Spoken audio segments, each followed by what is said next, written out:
महासागर न्यूज. मी त्या हॉटेलवाल्यांना विचारलं तुम्ही रॉकेल वापरणार का?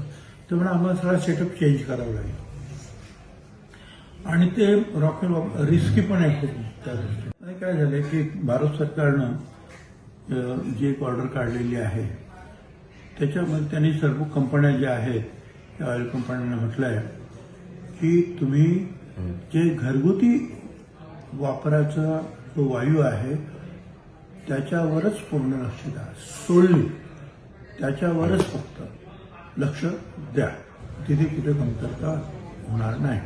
आणि त्याच्यामध्ये बाकीचं त्यांनी जे आहे कमर्शियल याच्याबद्दल तसं काही म्हटलेलं नाही. पण याचा अर्थ असा आहे की कमर्शियलला तो पुरवठा पूर्ण काही होणार नाही. तर या बाबतीमध्ये त्यांचं म्हणणं होतं की कर्नाटकमध्ये आज हॉटेल्स बंद होत आहेत, म्हणजे बघा गुजरातमध्ये काय होतं ते पण पहा. तर त्यांनी म्हटलं की आम्हाला एवढं करा की बा एकदम बंद करू नका, 25% बंद करा वगैरे वगैरे. तर म्हटलं ठीक आहे, आता शेवटी मी काय करणार, मी सीएमला सांगतो, तुम्ही सीएम साहेबांना सांगा की मी बोलतो वरती, पण कठीणच दिसतं आहे. कारण त्यांनी वरून ॲडवायझरी पाठवलेली आहे की डोमेस्टिक जो आहे सप्लाय लोकांना हरभरा तो कुठेही अडचणीत येता कामा नये.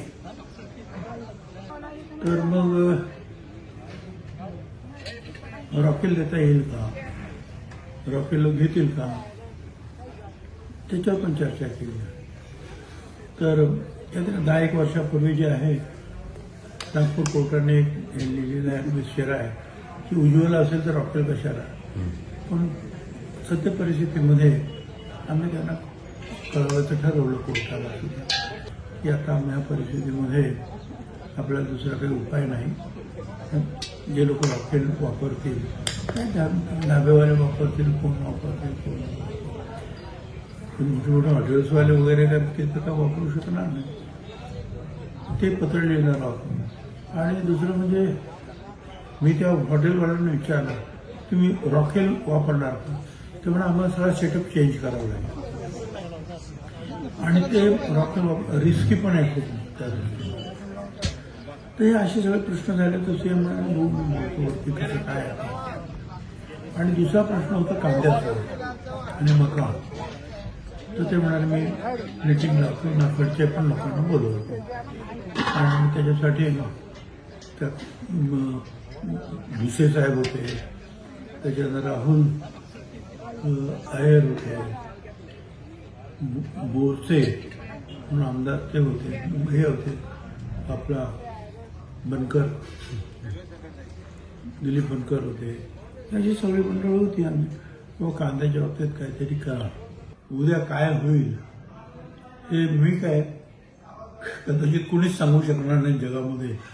कारण किती दिवस ही लढाई चालते आणि त्याचा परिणाम हळूहळू कशावर होतो आहे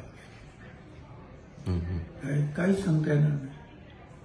आता उद्या आणखी हॉटेल्स बंद झाली तर इतर गोष्टीवर सुद्धा परिणाम होणार, बेकारी वाढणार. साधा कांदा आहे समजा, तो सुद्धा हॉटेलमध्ये बंद होणार ना तो.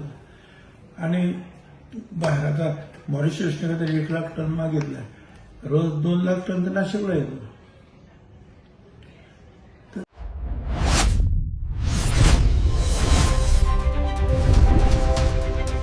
महासागर न्यूज.